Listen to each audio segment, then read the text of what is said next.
Nous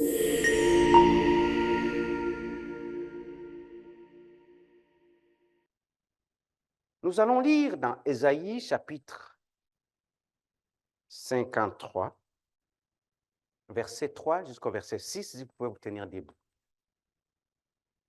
Et après, le texte, il est long pour le temps qui nous reste. Je vais vous demander de lire à la maison. Aujourd'hui, on va prendre quelques versets. Matthieu chapitre 27, du verset 1 jusqu'au verset 44. Ça, lisez ça à la maison. C'est l'histoire où on nous parle un peu des derniers moments de Jésus-Christ sur cette terre. Le titre d'aujourd'hui, c'est « Qui a crucifié Jésus-Christ » C'est ça le thème. Qui a crucifié Jésus-Christ? Je ne donne pas la réponse tout de suite, parce que je sais que vous êtes prêts à donner la réponse. Ésaïe nous dit ceci. Il est méprisé et abandonné des hommes, homme de douleur et habitué à la souffrance, semblable à celui dont on détourne le visage. Nous l'avons dédaigné. Nous n'avons fait de lui aucun cas. Cependant, ce sont nos souffrances qu'il a portées. Là, on parle de qui? Jésus. C'est de nos douleurs qu'il s'est chargé. Et nous l'avons considéré comme puni. Ça, on est dans le livre d'Ésaïe. Ça, c'est avant le Nouveau Testament. Ça, c'est avant que même Jésus-Christ puisse naître. Wow. Ceux qui disent que la Bible a été écrite par les hommes, ils se trompent. Tellement comment on dit quelque chose avant même sa naissance, puis on le voit s'accomplir. La Bible a été inspirée par Dieu. Et nous l'avons considéré comme puni, frappé de Dieu et humilié. Mais il était blessé pour nos péchés, brisé pour nos iniquités. Le châtiment qui nous donne la paix est tombé sur lui. Ici, là, je parlais, les gens qui n'ont pas de paix, tu devais écrire cette phrase sur ton profil, je ne sais pas, WhatsApp ou Instagram, ou sur ton frigo, ou sur le volant de ton auto, ou je ne sais pas où, là où tu vois souvent. Ceux qui manquent la paix, vous deviez toujours lire ce passage-là. Le châtiment qui nous donne la paix est tombé sur lui. Et c'est par ces maîtrissures que nous sommes. J'aime. Ce passage est très.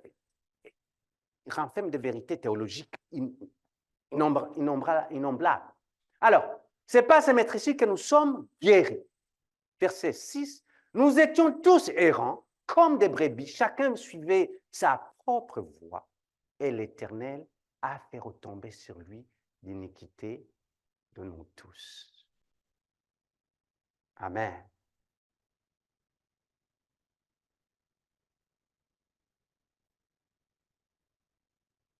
On va se tourner, je ne sais pas si...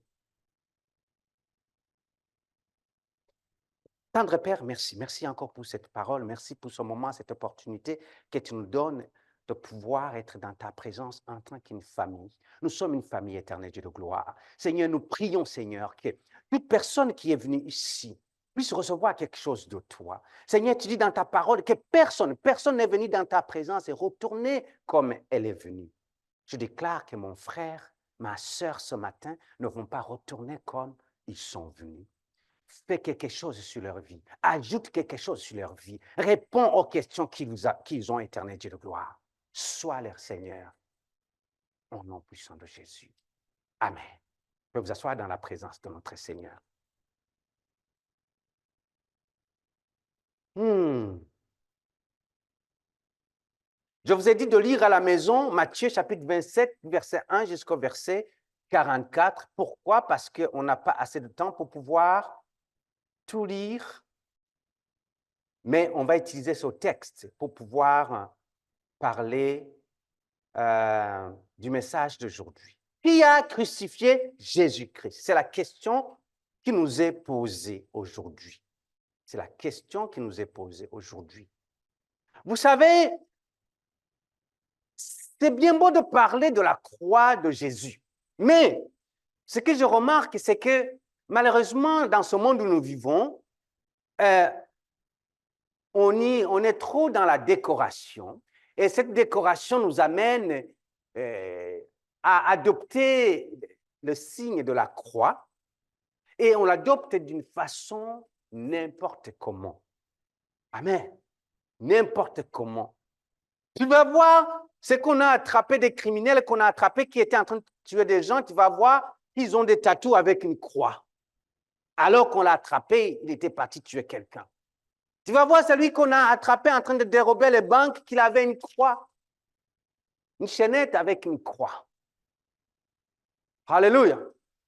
Tu vas voir que c'est lui qui va abuser les enfants, porte un signe de la croix. La croix de Jésus-Christ, si c'est réellement cette croix que nous avons, est en train d'être utilisée comme une sorte d'ornement ou une sorte de quelque chose qui est à la page. Voilà, à la page en 2024. Tout le monde doit avoir un tatou quelque part. Alors, je vais me tatouer un signe de la croix. Si tu es chrétien, que tu veux faire un tatou de la croix, je te demande d'y penser 2 fois avant de le faire. Tu ne vas pas insulter quelqu'un avec un signe de la croix ici. Alléluia. Tu ne vas pas être le plus méchant dans ta famille avec un signe de la croix quelque part. Mieux vaut ne pas porter ça que de salir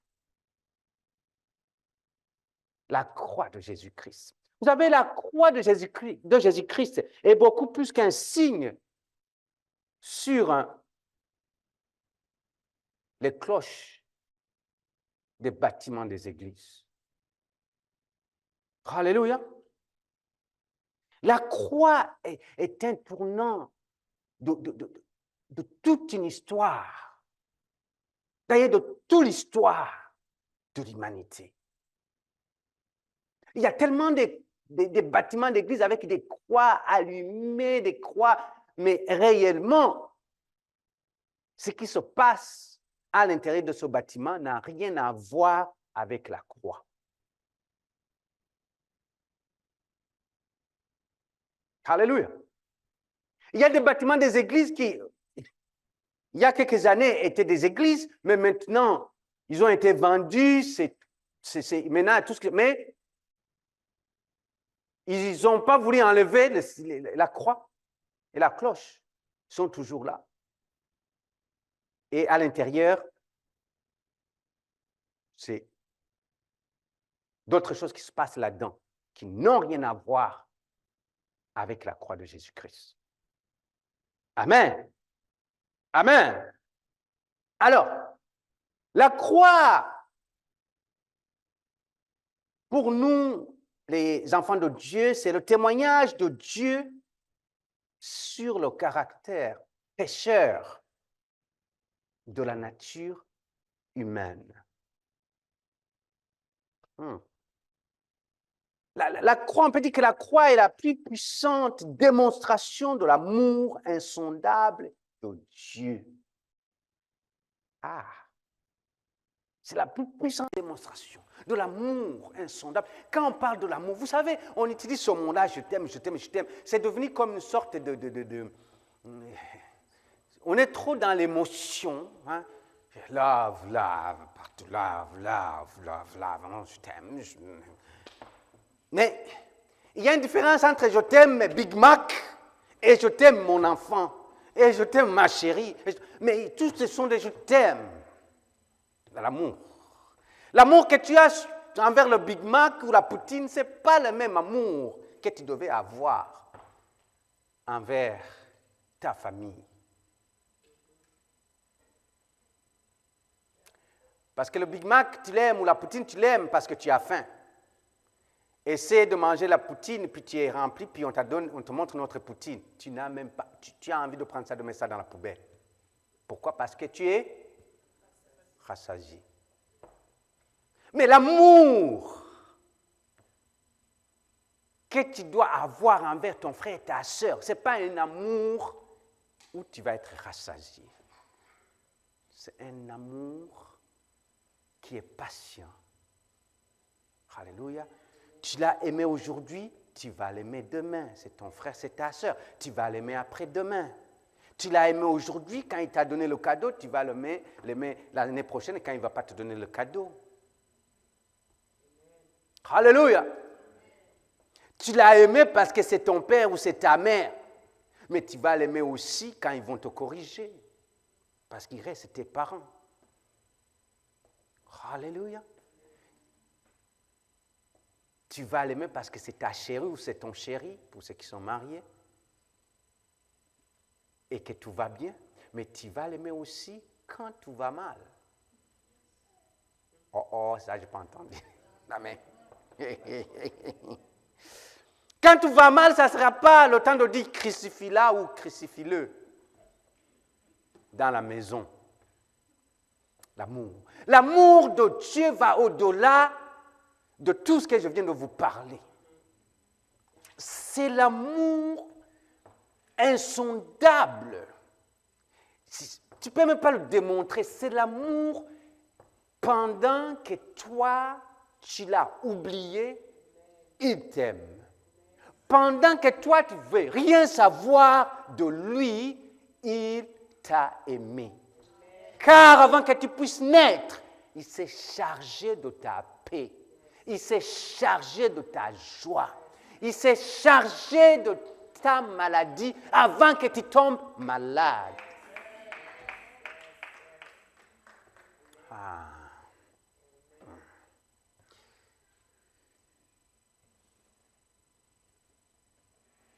Vous savez, la croix, je peux dire que c'est le seul espoir d'une société mourante et pourrie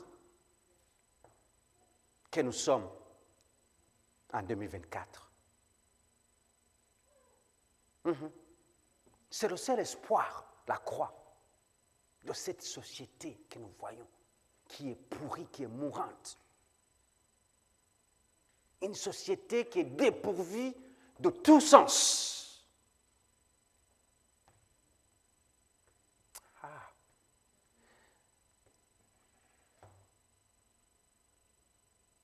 Alors,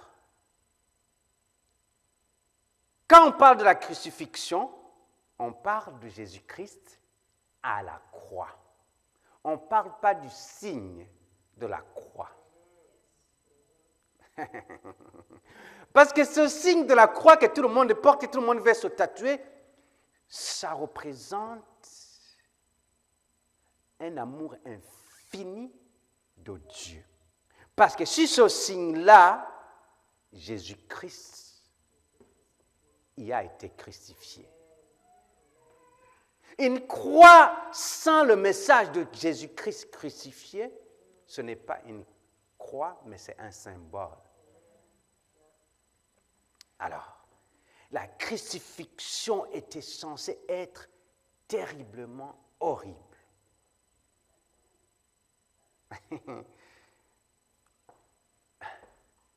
Est-ce que quelqu'un ici a quelqu'un qui lui a déjà fait du mal, qui lui a déjà trahi?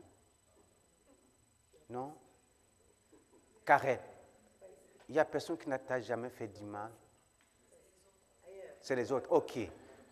Pas ceux qui sont ici, mais dans les autres églises, il y a des personnes là-bas qui ont des gens qui leur ont déjà fait du mal. Du vrai mal. Qui ont déjà fait du mal. Non? Ok, les plus jeunes, non, on va vous laisser. Mais ceux qui sont un peu âgés comme moi, est-ce que vous connaissez des gens qui ont eu des gens qui leur ont déjà fait du mal? N'est-ce pas, mon frère? Alléluia! Les mamans, vous connaissez des personnes qui ont déjà fait du mal à quelqu'un et fait du vrai mal? Oui, oui, oui, oui, les gens connaissent. Comme on dit, qui vivra, verra. OK, OK. Là, on est sur la même longueur d'onde. Les jeunes, vous connaissez des personnes qui vous ont déjà juste parlé mal de vous sur Instagram, qui a juste discuté avec tes amis alors que tu n'avais pas donné l'autorisation de discuter avec tes amis sur Instagram. Vous en connaissez ces personnes-là qui a dit juste quelque chose sur Instagram et que toi, tu n'aimes pas. Et que tout d'un coup, ça a devenu, tout le ciel s'est renversé sur toi. À cause juste d'un post sur Instagram. Ça vous a fait du mal. Ouh, ça fait du mal, n'est-ce pas? Je te dis, ça fait du mal. Je te dis, ça fait du mal, n'est-ce pas? Abigail, ça fait du mal. Ça fait du mal. Mathias, ça fait du mal, ça. Il a osé parler de... En plus, il a parlé ça avec mes amis. Toi, d'ailleurs, toi, tu n'es plus mon ami. Que les jeunes disent Amen. Vous savez, les jeunes ils traversent des moments où ils changent des amis à chaque saison ou à chaque semaine. Je dis ça parce que j'en ai à la maison. Aujourd'hui, ce n'est plus mon ami. Pourquoi? Juste pas grand-chose. À cause que Abigail a osé parler avec Jocelyne, et Jocelyne est l'ami de l'autre qui avait fait du mal à l'autre. Alors, tu n'es plus mon ami. Et c'est très rapide, ça part tout de suite. À mon époque, ça ne partait pas parce qu'il fallait attendre. Non. Tout de suite sur Instagram, il a vu. Tu t'es, je ne sais pas où là, tu t'es abonné, tu l'as accepté dans tes amis alors que tu sais qu'il avait parlé, alors ce n'est plus mon ami.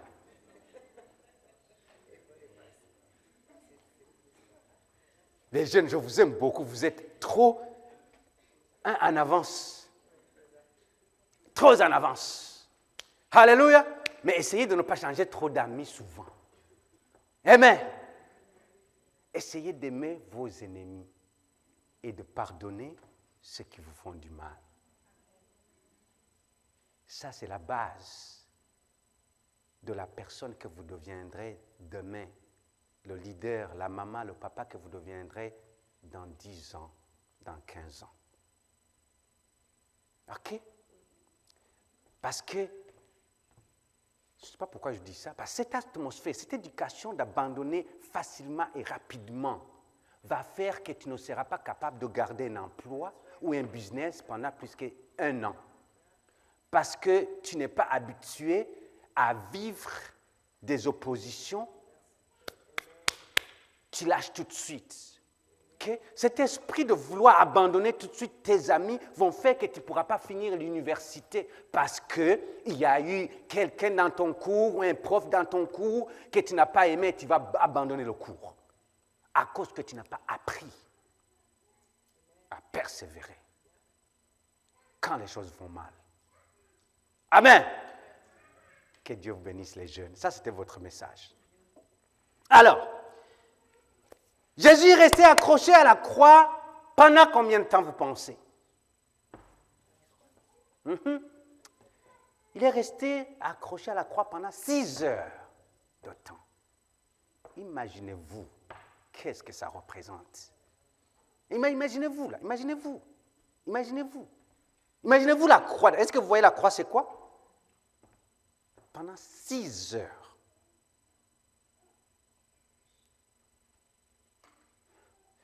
Vous pouvez juste vous montrer un peu la douleur, comment ça peut être atroce. Est-ce que vous êtes déjà enfermé avec soit une porte ou avec quelque chose, le doigt? Ça a duré peut-être 3 secondes et vous avez crié, ça vous a fait mal. Mais imaginez maintenant sur la croix pendant 6 heures. 6 heures.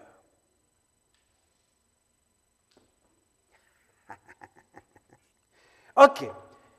Maintenant, vu qu'il a été à la croix pendant 6 heures, excuse-moi, la question que je vous amène ce matin, qui est le thème de ce matin, qui a crucifié Jésus? Qui a crucifié ce Jésus-là? Je vais vous donner quelques points, peut-être que je ne pourrai pas terminer, je vais continuer le dimanche prochain. Amen? j'ai quelques points à vous donner. Au moins 6-7 points à peu près, mais je vais vous donner ce que je peux vous donner aujourd'hui et on va continuer dimanche prochain. Tout de suite, il y en a qui peuvent dire, oh, qui a crucifié Jésus? Ce sont les Juifs. N'est-ce pas que c'est ça le message qui sort tout de suite? Ce sont les Juifs. Mais mes frères et sœurs, laissez-moi vous dire quelque chose. Les premiers disciples de Jésus-Christ étaient des Juifs. Si c'était des Juifs, alors ce n'est pas tous les Juifs qui ont crucifié Jésus-Christ. Est-ce que vous me suivez? Tout comme les apôtres étaient des Juifs. Pierre était juif. Il a prêché. Amen. Le grand sermon de la Pentecôte, où il y a eu 3000 âmes qui se sont converties. Paul, il était juif. Il était le missionnaire le plus puissant qui n'a jamais vécu sur la terre. Il était juif. Celui qui a porté la bonne nouvelle de Jésus-Christ. Alors, ça serait injuste de dire que ce sont tous les Juifs. D'ailleurs, l'Église primitive, quand vous étudiez la parole de Dieu, l'Église primitive était faite de Juifs. L'Église ancienne était faite de Juifs. Oui, c'est vrai, certains Juifs ont participé à la crucifixion de notre Seigneur Jésus-Christ. Ça, c'est vrai. Mais seule l'ignorance peut accuser tous les Juifs que c'est eux qui sont responsables de la crucifixion de Jésus-Christ. Donc, il y a une partie de la communauté juive qui a réclamé la mort du Seigneur Jésus-Christ, ça c'est vrai. Mais vous savez quoi? Le christianisme ne devrait pas être jugé par un seul segment du christianisme. Je viens de vous dire quelque chose. Je viens de parler des Juifs. Quand on dit que ce sont les Juifs qui ont tué Jésus-Christ, ce n'est pas vrai. C'est comme prendre le christianisme et juste le juger selon juste un seul aspect. Ça ne marche pas. Et c'est ça qui est en train de faire des dégâts dans la vie de tous les jours, chez les chrétiens aujourd'hui. Oh, attends, je vais y aller doucement. Vous savez,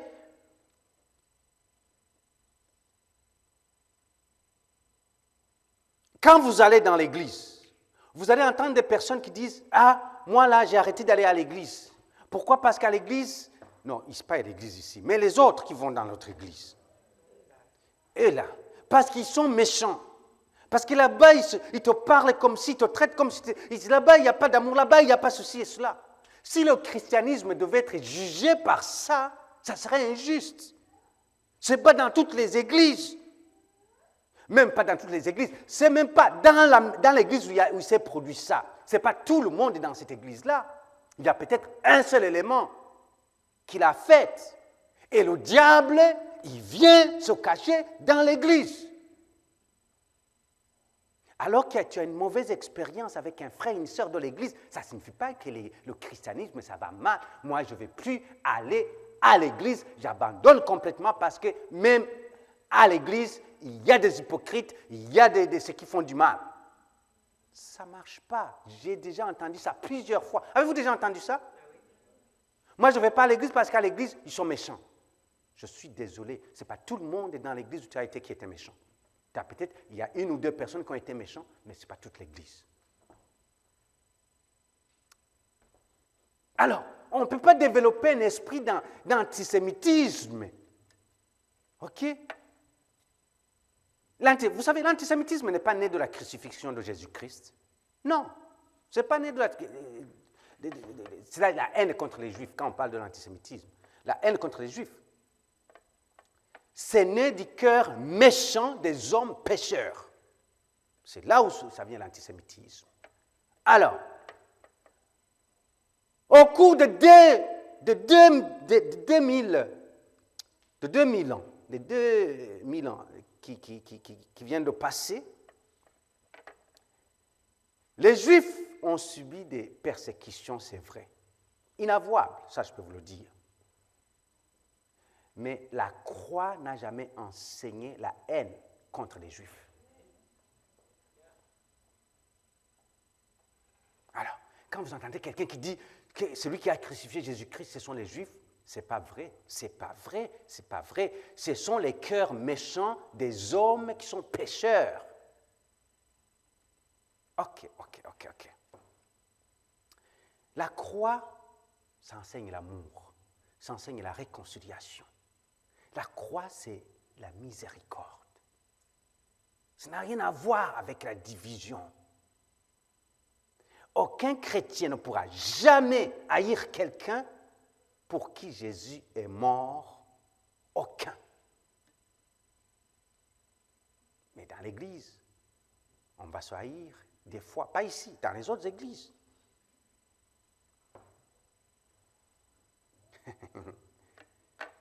C'est vrai qu'une partie de la communauté juive était présente quand on était en train de crucifier Jésus-Christ. Oui, elle était présente. Quand vous lisez Matthieu chapitre 27, que je parle, vous allez voir qu'il y a une partie qui était là. Mais, dans un sens, on peut dire que ceux qui étaient là n'étaient pas comme des, je ne sais pas comment je dirais, n'étaient pas tous en faveur de la crucifixion de Jésus-Christ. Il y en a qui étaient là, qui étaient en train de... Ils étaient traumatisés par ce que leur maître était en train de subir, alors qu'ils étaient juifs. Mais il y avait d'autres, des juifs, je pense qu'on peut le voir, on va le voir tout de suite, et qui étaient d'accord pour qu'on puisse le crucifier. Mais qu'est-ce que réellement qui a fait que Jésus-Christ a été crucifié? Si je peux vous donner un point aujourd'hui, après je peux continuer la semaine prochaine. Est-ce qu'on peut blâmer les Juifs, comme je viens de le dire? Non. Est-ce que les Romains sont ceux-là qui ont crucifié Jésus-Christ? La grande question. Les Romains étaient connus être des véritables bourreaux. Des véritables bourreaux. Ça, ils étaient connus. Mais, dans un sens, ils n'étaient que des pions seulement qu'on plaçait là. Que des pions. Comme les soldats romains qu'on avait placés à côté de la tombe pour s'assurer qu'il n'y a personne qui vient piller la tombe de Jésus-Christ. Les militaires, en particulier romains, ils obéissaient aux ordres qui venaient d'en haut. C'était ça leur rôle. Jésus a été crucifié suite à l'autorité, mais nous ne pouvons pas blâmer entièrement les Romains. On va y aller doucement. Je sais que pour le moment, je suis en train d'introduire. Est-ce qu'on peut blâmer Pilate d'avoir crucifié Jésus-Christ? Pilate, quand vous lisez, ceux qui ne connaissent pas l'histoire, dans Matthieu chapitre 27, verset, je pense que c'est les quelques premiers versets, on parle qu'on a amené Jésus-Christ au gouverneur. Pilate était le gouverneur, Ponce Pilate. Et pour qu'il puisse le juger. OK? Est-ce que c'est Pilate qui a crucifié Jésus-Christ? Non.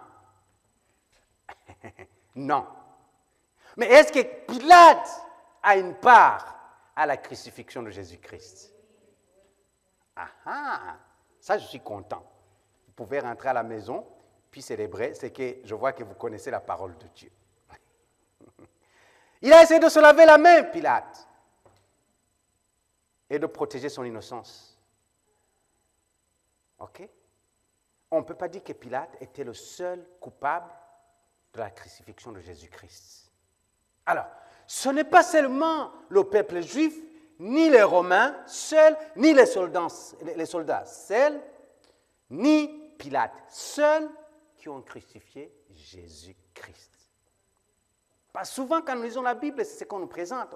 On nous présente les Juifs, on nous présente les Romains, les soldats, on nous présente Pilate. Et souvent, on peut dire en mettant tout ensemble que c'est eux qui ont crucifié Jésus-Christ. Ce n'est pas eux qui ont crucifié seul Jésus-Christ. Alors, mes frères et sœurs, qui a crucifié Jésus-Christ?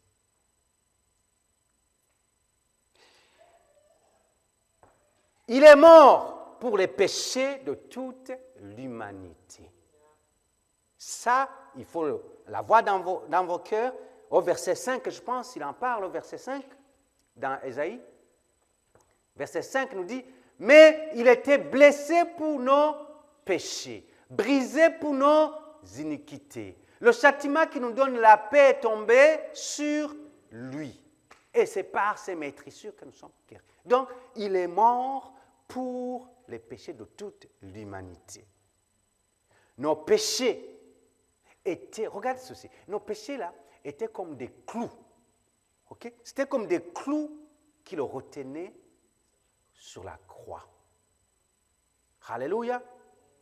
Et nos cœurs durs étaient comme les marteaux qui enfonçaient les clous dans la chair de Jésus-Christ. Il est mort pour nos péchés, nous dit la Bible. Amen. Mais pareil, quand je dis ça, je ne comprends pas toujours. Qui a crucifié Jésus-Christ? Qu'est-ce qui a crucifié Jésus-Christ?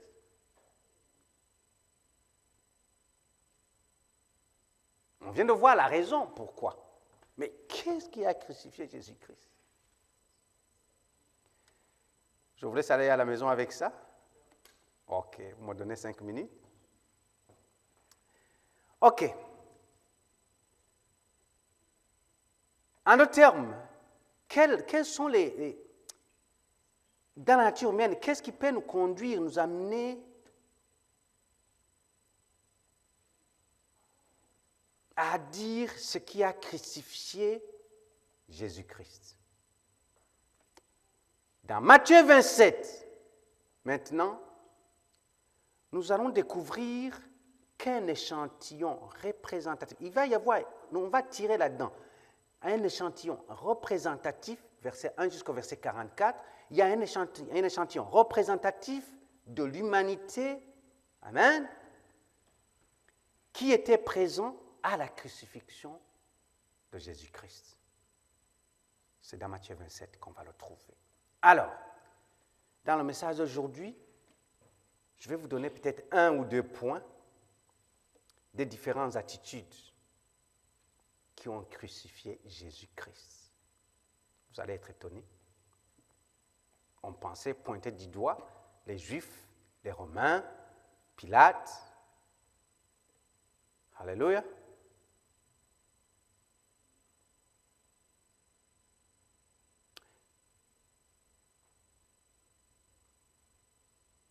Le premier point, si vous écrivez, que j'aimerais que vous puissiez écrire, premier point qui a crucifié Jésus-Christ, c'est une religion de l'auto-justification. Comme de l'auto-justification, je ne sais pas comment. Self-righteous. OK? C'est comme, moi, écoute, ici, tout va bien, c'est là-bas que ça ne va pas. C'est ici, on est pieux, ici, on est spirituel, mais là-bas, ce n'est pas spirituel. Vous comprenez un peu? C'est cette religion qui a crucifié Jésus-Christ.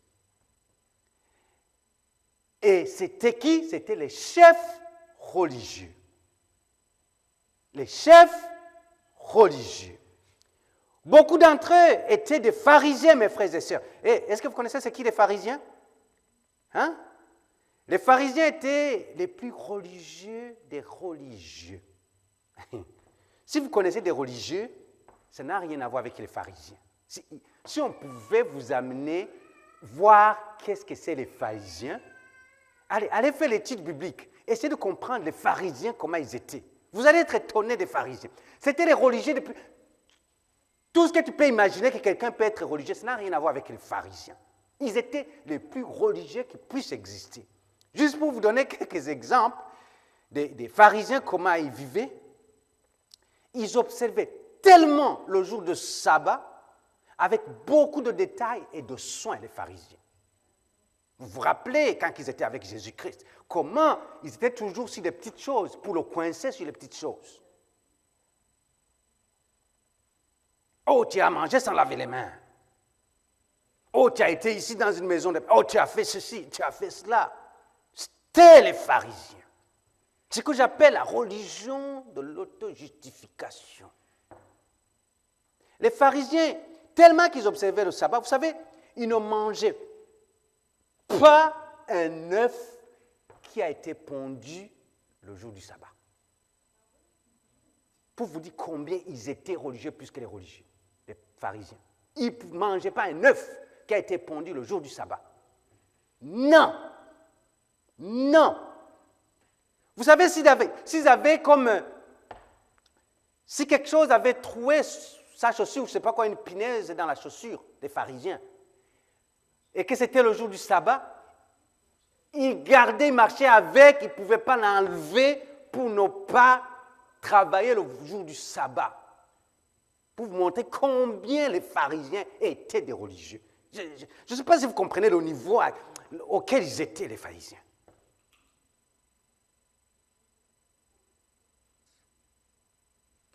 Y a-t-il des chrétiens qui sont comme ça des fois? Ils sont les plus religieux de tous les religieux. Et pourtant, tous les autres, ils ne sont pas chrétiens. Nous sommes chrétiens. Mais pendant que toi, tu dis que c'est toi le plus chrétien, mais il y en a d'autres qui te regardent, qui disent, mais comment il y a ceci dans sa vie? Il y a de cela dans sa vie. Amen. Donc la religion de l'auto-justification a crucifié Jésus-Christ. C'était une foule de religieux, okay? C'était une foule religieuse, mais ils ont quand même cloué Jésus sur la croix. Les religieux. Et comment quelqu'un qui est aussi religieux, qui se dit qu'il est pieux, qui ne peut pas manger un œuf qui a été pondu le samedi parce que la poule a travaillé le samedi, puis ils ne peuvent pas, il ne faut pas travailler le samedi. Comment il peut crucifier Jésus-Christ? OK? De nombreuses personnes, aujourd'hui dans l'Église, ils sont des religieuses qui sont perdues. Perdues.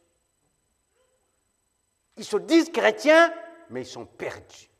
Ce sont les mêmes chrétiens qui vont insulter les autres, ce sont les mêmes chrétiens qui vont parler mal de toi, ce sont les mêmes chrétiens que tu n'es pas capable de te confier à eux. Ouh, non, je parlais de ça, pas ici. Les autres qui sont dans les autres églises, tu n'es pas capable de leur dire ce que tu es en train de traverser, parce qu'ils vont utiliser ça pour te poignarder dans le dos. Vous avez déjà vu des gens comme ça? Oui? Où tu dis, jamais, jamais, jamais, lui, je lui dirai, jamais je lui dirai ça, ce que je suis en train de... Et pourtant, c'est quelqu'un qui est dans l'église. Je suis en train de vous pousser à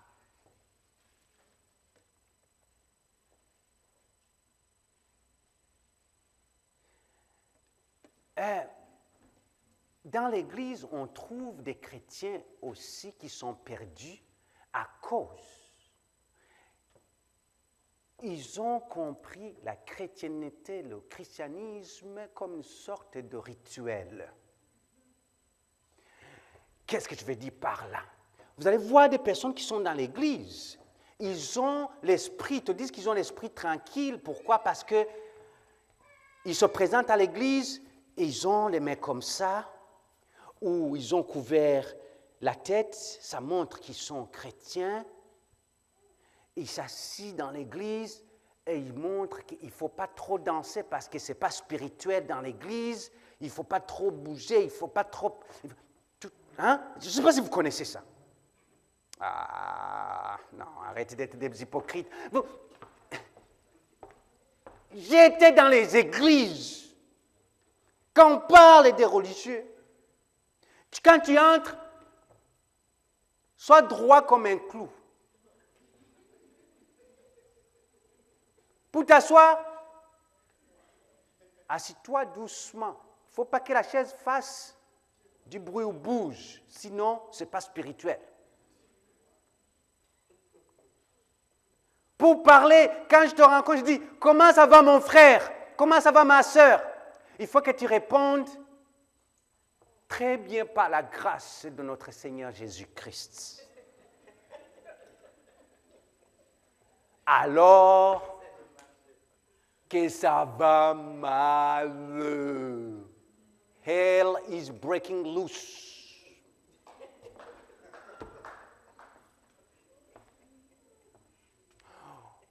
Comment ça va ce matin? Oh, gloire à Dieu, pasteur. Ça va mal. Pourvu que tu montres la forme, on est chrétien. Pourvu que je sois baptisé, je suis chrétien. Vous savez, il y a des chrétiens qui, une fois qu'ils sont baptisés, oh là, je suis chrétien baptisé. Tu demandes, mon frère, est-ce que tu es chrétien? Ma soeur, est-ce que... Oui, moi, je suis chrétienne. J'ai même été baptisé. OK?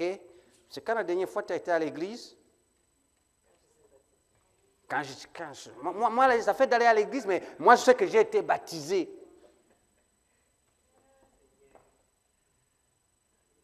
Il y a des chrétiens ici, non, pas ici, ceux qui sont. Il y a des chrétiens qui sont dans les autres églises. Manquer un culte le dimanche ne les dérange pas. Ça ne les dérange pas. Alors que je vous ai prouvé dans la Bible que c'est un péché. Vous vous rappelez de ce verset-là?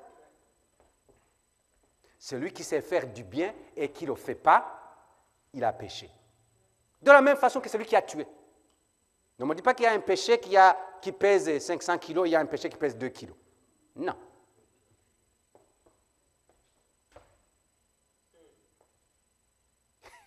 C'est calme dans l'église. Je sais que ce n'est pas un message que vous allez crier.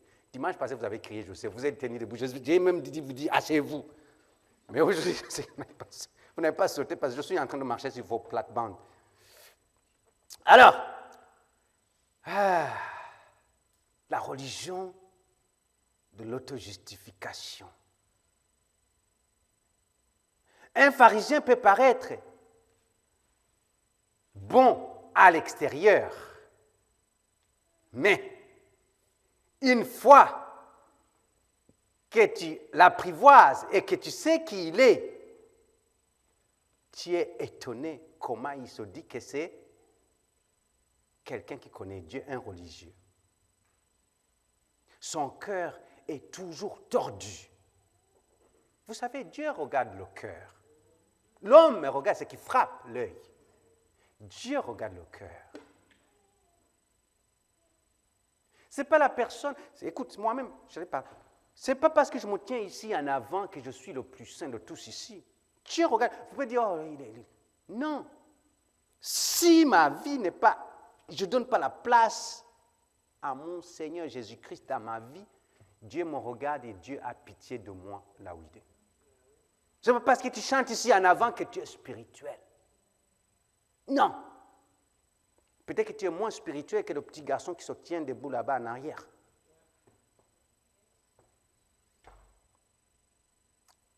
C'est ce message que vous n'aimez pas. Je sais.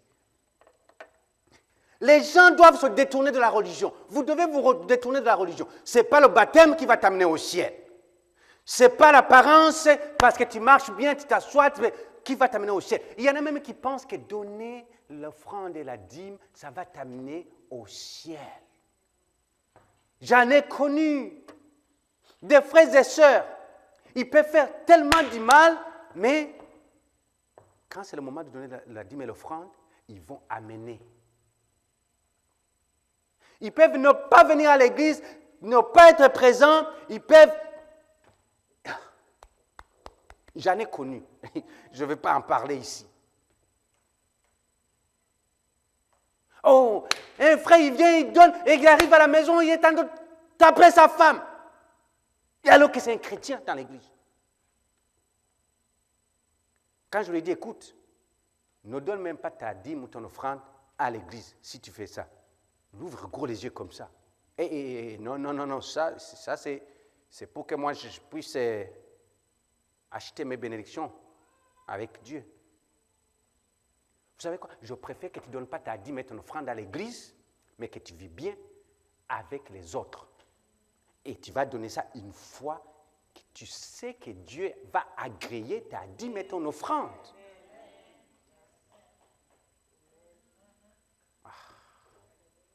Les chrétiens, vous savez, vous n'en êtes pas prêts pour un message comme ça. On veut un message, on nous dit, Dieu va nous bénir. Hein? Je vois Guy Noël, je vois des billets de $1000 tomber là, tomber dans ton garage, Guy Noël, je vois tomber. Et Guy Noël va dire, Alléluia! Wouh! Et tout le monde va dire, oh, le pasteur est rempli d'onction aujourd'hui. Pasteur, qu'est-ce que tu as vu aujourd'hui pour moi? Je t'ai vu en train de brûler comme un feu.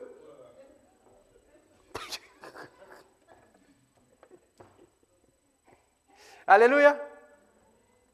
Mes frères et sœurs, je finis sur ceci. La religion de l'auto-justification. La religion de dire que, ah, moi, ça va, j'observe, tout c'est bon. Les autres ne vont pas t'amener au ciel. C'est ça qui a crucifié Jésus-Christ. Les pharisiens, ils ont crucifié Jésus-Christ. Et pourtant, ils observaient le sabbat plus que n'importe qui. Ils étaient pieux plus que ce que tu peux penser de toi. Alléluia. Toi, aujourd'hui, tu vas arriver à la maison, tu vas cuisiner, tu vas manger, je ne sais pas quoi, les spaghettis ou le foufou. Les pharisiens ne pouvaient pas cuisiner le jour du sabbat. Il était prêt à mourir de faim s'il n'avait pas gardé la nourriture qu'il cuisinait le jour du sabbat. Mais toi, tu cuisines. Mais ils ont crucifié Jésus-Christ.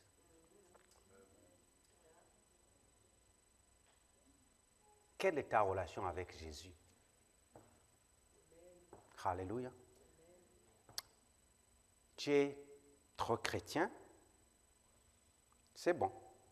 Mais est-ce que en toi, il y a la religion de l'auto-justification? Self-righteous. Où tu te dis, moi, en tout cas, moi, c'est mieux que lui. Moi, c'est mieux que moi. En tout cas, moi, je paye ma dîme. Moi, je vais à l'église le dimanche. Moi, je vais à l'intercession. Moi, je chante à la chorale. Moi, je fais ceci. Moi, je fais... Est-ce que c'est la forme de ce que tu as ou de ce que tu fais qui justifie ta relation avec Jésus-Christ? Ou ta vie, c'est la manifestation de la puissance de Dieu à cause de la croix de Jésus, et non pas à cause de toi. Là où tu es, je veux que tu puisses dire, Seigneur, je suis rien sans toi, Seigneur. Je suis rien sans toi. On va se tenir debout, tout le monde. Je suis rien sans toi. L'autoglorification, Seigneur, aide-moi à la mettre de côté. Je laisse tomber. Je dépose ça. Car ma chrétienté superficielle ne témoigne pas de ce que tu as fait pour moi.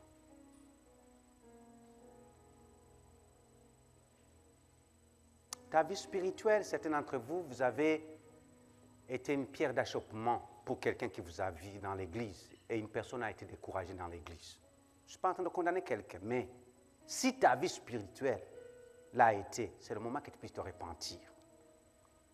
Si tu sais que dans l'église, tu as causé des torts à quelqu'un, à ton frère, à ta soeur, c'est le moment que tu puisses te repentir. Si tu sais que dans ta vie, à ton travail, à la maison, on ne peut pas témoigner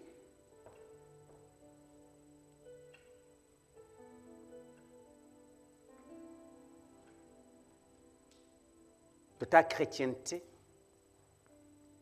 à travers le miroir de la croix de Jésus-Christ, si on ne peut pas savoir que réellement tu agis comme quelqu'un que Jésus-Christ a justifié à la croix, c'est le moment de te repentir.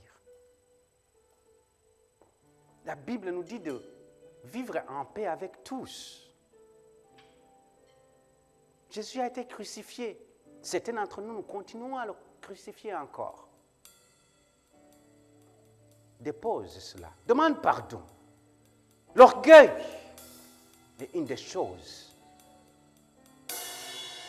Ah, moi, quand même, moi, je ne suis pas n'importe qui. Moi, je suis pas... L'orgueil. Moi, je suis pasteur. Moi, je chante à la chorale. Moi, je suis au protocole. Moi, ça fait 10 ans que je prie quand même. Hey, respect. Non. Ce n'est pas les années dans le Seigneur. Ce n'est pas l'âge que tu as. Ce n'est pas le nombre de baptêmes que tu as eu. Ce n'est pas cela qui va justifier qui tu es en Jésus-Christ. Mais c'est l'acceptation de la croix de Golgotha dans ta vie qui va faire de toi un chrétien accompli, un épître qui est lu, un témoignage vivant à celui qui est à côté de toi, qui va dire que tu es un chrétien, tu es un enfant de Dieu, tu es comme Jésus. Répands-toi.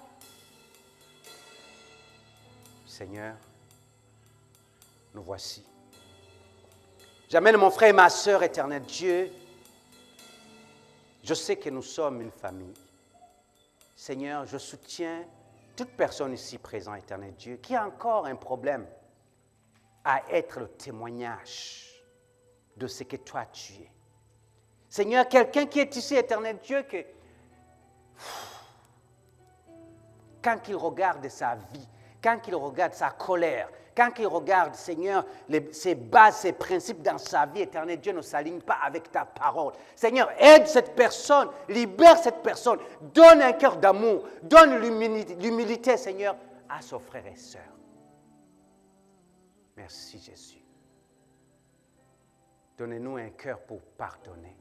Donnez-nous un cœur de considérer les autres comme étant au-dessus de nous. Que nous ne puissions pas avoir une estime qui va au-delà de ce que nous sommes. Habille-nous, Seigneur, un nouvel habit. Seigneur, je suis rien. Je suis rien. Dans ta présence, je suis rien. Jésus, quand je lis ta parole et que je comprends que à la croix, tu t'es chargé de ma paix. Qu'à la croix, par tes maîtrissures, j'ai été guéri. Cette bonne nouvelle, éternel Dieu, devait me conduire à l'humilité totale de savoir que si ce n'était pas toi, que moi je suis rien. Bénis mon frère et ma sœur. Je sais que tu as parlé, Saint-Esprit, à quelqu'un ici. Nous scellons maintenant, Seigneur, ce message personnel que tu as donné à quelqu'un par le sang de Jésus. Que l'amour du Père, la grâce et la paix de notre Seigneur Jésus-Christ et la communion du Saint-Esprit soient sur chacun d'entre nous, au nom puissant de Jésus. Amen. Amen. Amen. Que Dieu vous bénisse. Bon dimanche. Saluez-vous les uns les autres.